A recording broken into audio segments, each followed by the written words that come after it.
Welcome to the All-Canadian Reptile Girl. I'm Annalise, and this is Jub, and today we are going to find out which one of us is the more germ-ridden vector for disease. Let's get started!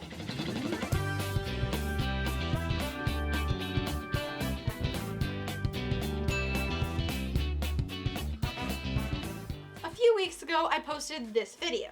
If you haven't seen it, you might want to give it a watch as it sets all of this up. But in a nutshell, I talk about the fairly commonly held belief that reptiles are inherently dirty and a vector for spreading all sorts of harmful bacteria. Most commonly Salmonella, but lots of others too. A spat of bearded dragon-related Salmonella cases recently has brought this notion back into the spotlight. But this concern has been around for decades. Reptiles have been banned in some areas specifically because of this. Organizations with questionable motives cite it as a reason why reptiles should not be pets at all.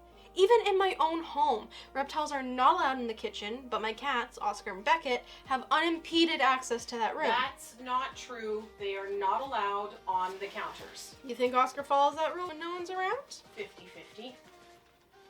Is all this fuss justified, or is it discriminatory against reptiles? Well, there have been a ton of studies in multiple countries done on reptiles and the propensity for them to make us sick. And many of them have concluded that reptile keepers are more likely to contract salmonella poisoning. To which degree ranges vastly between studies. Most show the risk to be pretty low. Some show a fairly significant increase. Reptiles do carry bacteria that can harm us. That is an indisputable fact. But how much do they carry? And do they carry significantly more bacteria than other pets, or humans, or even household items? Oscar, stop playing with the light! I set out to uncover the truth, at least with the reptiles that I have access to, and discover how covered they really are in harmful invisible microbes that would send me racing to the toilet, or worse, if I forgot to wash my hands. I would also test some non-reptiles myself and some household items to see if reptiles really have the best bacteria breeding grounds. Basically, is the concern justified relative to the dirtiness of other animals or items, or is this fear-mongering due to ignorance or maliciousness against animals that a lot of the general population just don't understand very well? So what's the best way to test this? Well, my dad's suggestion was to lick an animal once a week and see which one made me the sickest. Yeah, my mom vetoed that one. Lame. No, what? That is not lame. Coward. Ugh. Okay. So I settled on an experiment where I could collect some samples, incubate them, and see what kind of horrid invisible creatures live upon my pets. I haven't really done anything like this before, so I sought some advice from my big sister Alexis, who is a proper scientist, who just recently had her work published, by the way, and is working hard on finishing up her PhD. You can tell she's the cool sister because she's the one with the tattoos. That doesn't make someone exclusively cool. It's true though in this case. She's way Oh!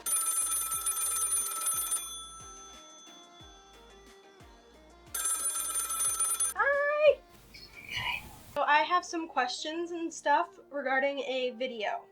Okay. I am currently recording this. Say hello to the camera. So, first off, you are a scientist getting your PhD, correct? I am in fact a scientist. Getting my PhD. I am approximately 9 months out of being done. Okay, so you probably have some experience with doing like incubating bacteria cups. It has been several years, but yes, I have incubated cell cultures before. My first question then is, what kinds of things do you think we will find? What kind of like bacterias and stuff? I don't really know. I'm gonna bet you though that it's not gonna be that different because especially because you're doing, I assume, an external swab. Because they're kind of all chilling in the same kind of air, a similar kind of environment. You put in similar substrate, like they live very similar lives. I would say probably between your reptiles, yourself and Oscar, it'll be fairly similar. And you'll probably get some variation with a different household, although it's probably not going to be that different. Because it is still, like, it's not like you're getting a swab from South Africa. No. It's a pretty similar, standard kind of generally seen bacteria. You're probably not going to find anything Too drastically different. I'd be careful using the word dirty, because bacteria, it doesn't have, like, there's a connotation, like, when you tell people bacteria, Mm-hmm. but bacteria doesn't necessarily mean dirty. It just means a different ecosystem. It's not like dirt or grime or oil. Bacteria just doesn't always mean dirty. You actually, you're more bacteria than you are human. Okay. By like a lot. Lovely. And without bacteria, we're kind of done. Yeah. You wouldn't be able to digest food. You would be sick all of the time. It's how we do things like leavened bread. Mm-hmm.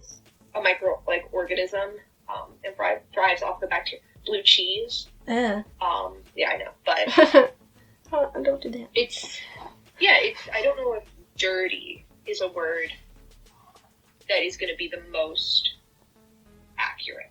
All right. Bacteria rich or bacteria laden. Even if you find out that they do have more bacteria, you are totally fine to then be like, they're not more dirty. They have bacteria, but that doesn't mean having bacteria, more or less bacteria, isn't something that can be categorized as good or bad. True. Especially because it depends on what bacteria is present. Mm-hmm. Thank you so much for your help, Alex. It means a lot to me, and I really appreciate you taking time out of your busy schedule. Absolutely. What's the point of being a scientist if I can't help up and coming scientists? Thank you. See? She gets it. She all gets it. Women in STEM, supporting women in STEM. Yeah. Yeah.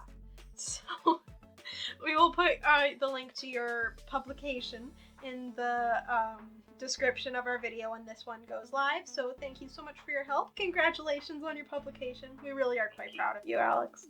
You're doing very well. There you go. I be trying my best. Okay. Have fun. I'm sure you have lots of editing and reptile care to do. Oh, I do. Yes. I have lots of candy to eat. Did she just leave? Her iPad died. Ah. Okay. Thanks to my big sister Alexis for helping me with my experiment, and a special thanks to my friends at Patreon who made this video possible. Here's some of them now. All of the equipment was bought thanks to their contributions, and with their support, I can continue to make videos, feed my snakes and other reptiles, and try new things. My patrons get some fun extras and perks, including having the chance to have their question answered in a video. Today's question is from Hale, and they ask, why don't snakes get sick from licking everything all the time?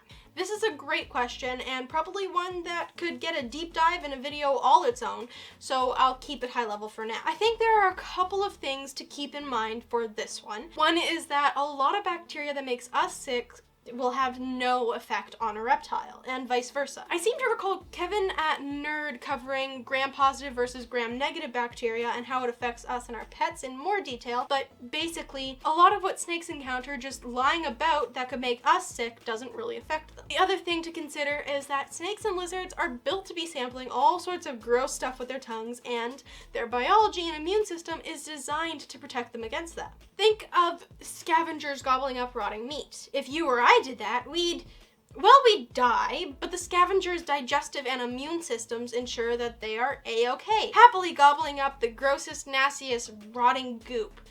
Kind of like that. Thanks, Hale, for the awesome question. If you'd like to lend your support and see what kind of other extras my patrons get, and maybe have your question answered, head on over to patreon.com/allcanadianreptilegirl. Thanks! The first step was to mix up the agar. Just follow the instructions on the packet. Pretty easy. Mix the agar powder into distilled water, bring it to a boil, let it cool, then divide it amongst the plates. Next step was to swab my reptiles. Jub Jub, my black and white tagoo, Rosa, my bearded dragon, Tassara, my Doomrolls boa, Agatha, my red-footed tortoise, an aquatic turtle from the pet store in the city, Oscar, my big fluffy orange buddy, who's right there, and a friend's dog, Jerry, myself, and my phone and keys. A control plate with nothing applied to it, just left open in the air for a while before closing it up. I tucked all of those plates into a warm spot to incubate for 10 days. For 10 days. There we go. That's it. I guess I could have done that, but... Alright, the plan. Would scheme be a better word? Although that's just as exciting. I might even need these.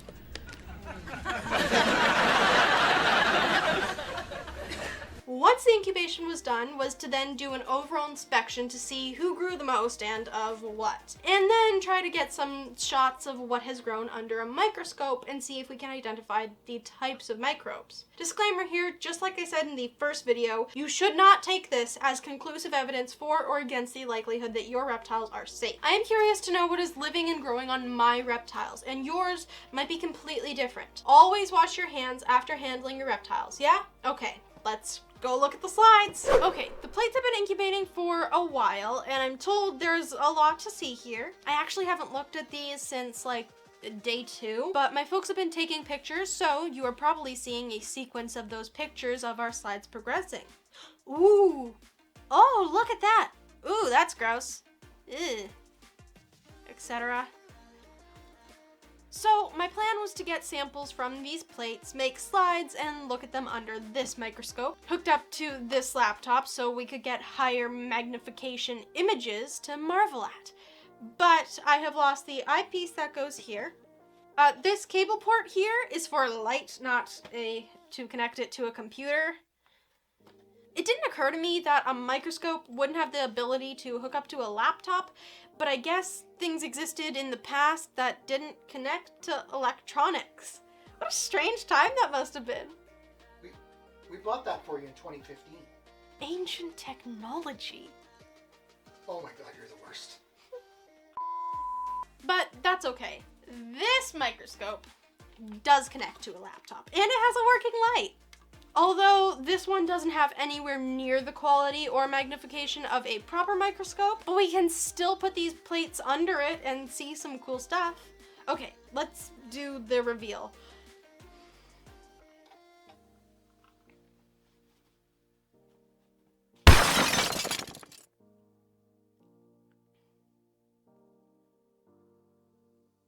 Okay.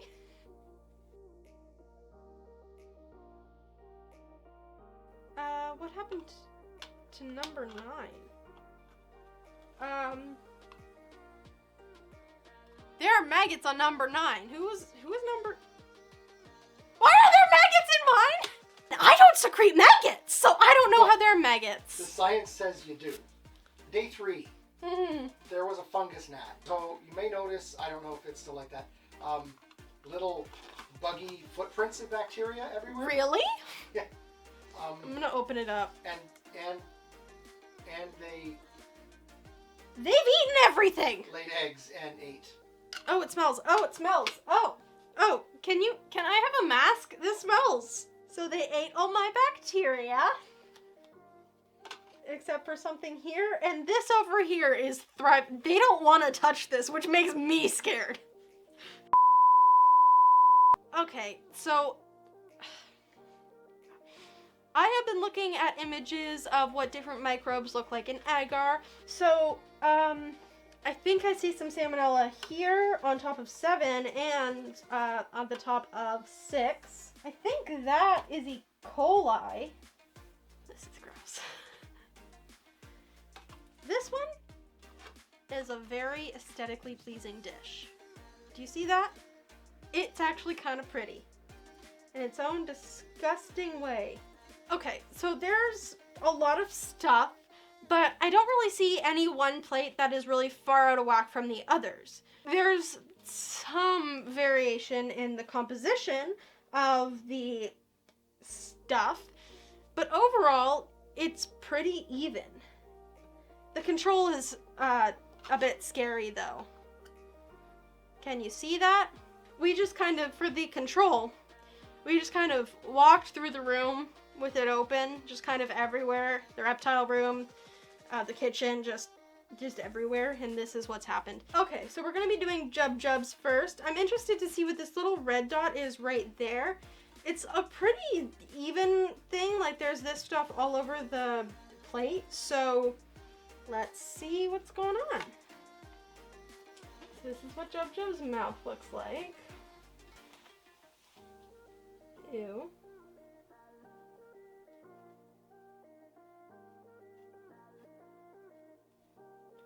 Okay, so this is her back. Oh, that's disgusting. This is her butt. What is that? It's red.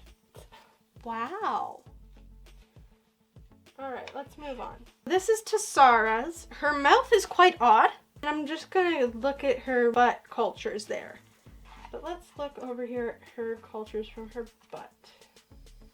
That looks the same as the last butt cultures of Jub Jub, except for that part there. That wasn't in Jub Jub's.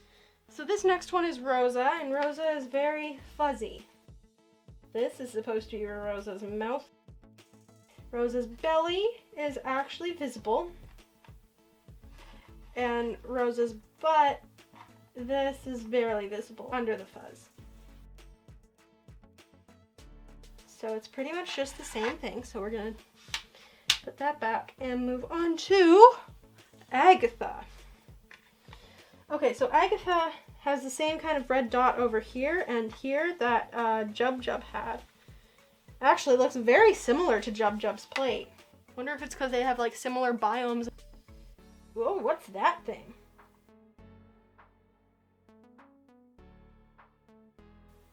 It's an interesting looking pattern there. Oh, there's a maggot in hers too! Oh, that's gross. We're moving on. So this is actually from an aquatic turtle. So yeah, it seems like they have the same bacteria cultures on pretty much most of them. So it must be something from living in the water. Let's take a look. This is the butt. There's some fuzz. There's some gross. Ew, it looks like puddles. Looks like puddles. Okay, I have to be honest, I don't know what any of this stuff is. And all I know is that that is a cool pattern. It looks like there's puddles and it's gross. Let's move on to Jerry. Given how Jerry smells, I'm actually surprised this looks this clean. I mean, I'm pretty sure that's E. coli. This looks like it kind of wants to take over the world, but it's better than maggots. And it's better than Rosa's. So, this weird thing. Ooh, that looks cool. But this is what I think is Salmonella. It's supposed to be a bunch of white dots. Okay, that's disgusting. Next we have Oscar at number 7. This looks like the moon. Also, I think this is Salmonella up at this end, which makes sense. We feed him a raw meat diet, so I'm really interested to see the moon part. Oh, that's from his paws! The moon is his paw. I literally just took his paw. Oh! You have to readjust the focus for this specifically. Look at that. Oh, that's really cool. I don't know what it is, but it's cool. Okay, where are we? So that was his paws. We can look at his belly here. That's not really interesting. It's like the only really interesting thing. Looks like a funnel cake. Thanks. You're welcome. So this is Keys and Phone. I am really surprised at the cleanliness of this.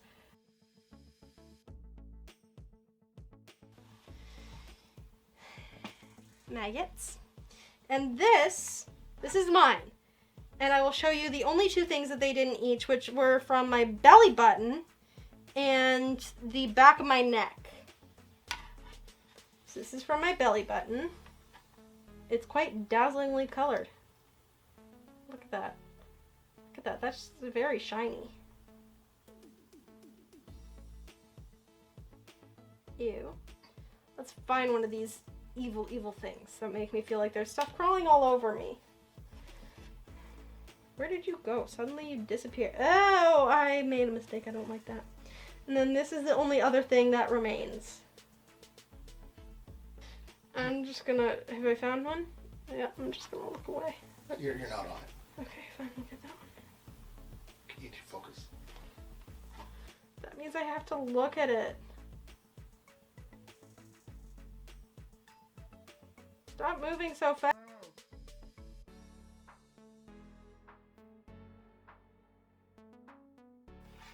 you got your maggot. Hope you enjoyed. And lastly, the very interesting control. There's a lot of this dark fuzzy stuff and green. Why is it green? So this is the green stuff. Oh, it shows up as a different color.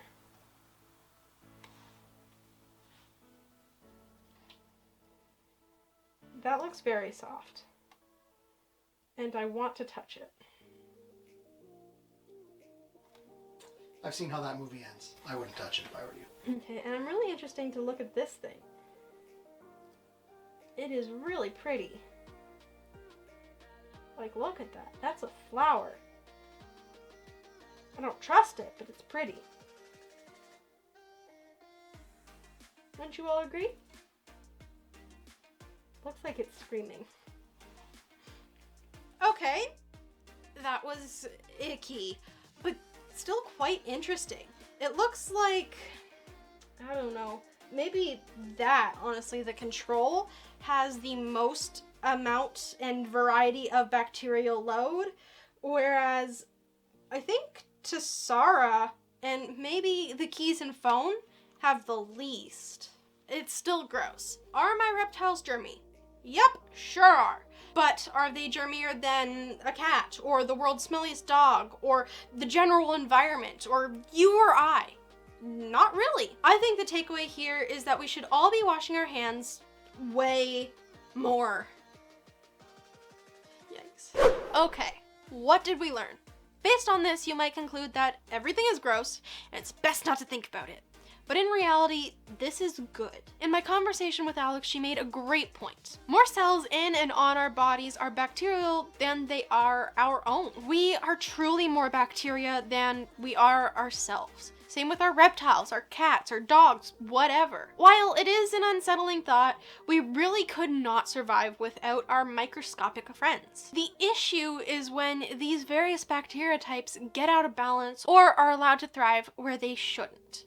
Salmonella in our intestines is normal and kept in check by our bodily functions and other bacteria in there. It doesn't typically cause any issues, but if it's allowed to establish outside of where it's supposed to be, or in an excessive number, it can be life-threatening. Our reptiles are not dirty because they have bacteria on them. That's how they're supposed to be. Same for us.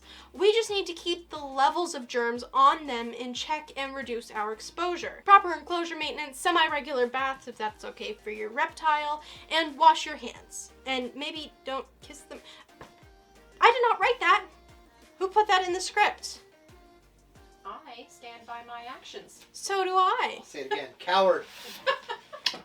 Oh, good heavens. Oh God, we're all gonna die? Barring any immune system issues, in most cases, for most reptiles, it should not be very hard at all to keep ourselves safe. So, what are your thoughts? Did the state of any of the plates surprise you? Let me know in the comments. I hope you liked this video. Thanks to you all for watching, and a special thanks to my nerdy big sister and patrons again.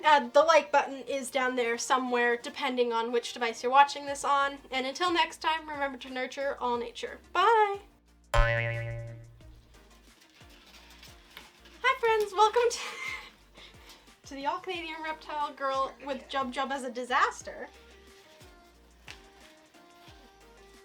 It's only one. It's only one. Alright, scroll down, mother. Pull things out to you in a minute. Last side. Just don't throw anything at me until then.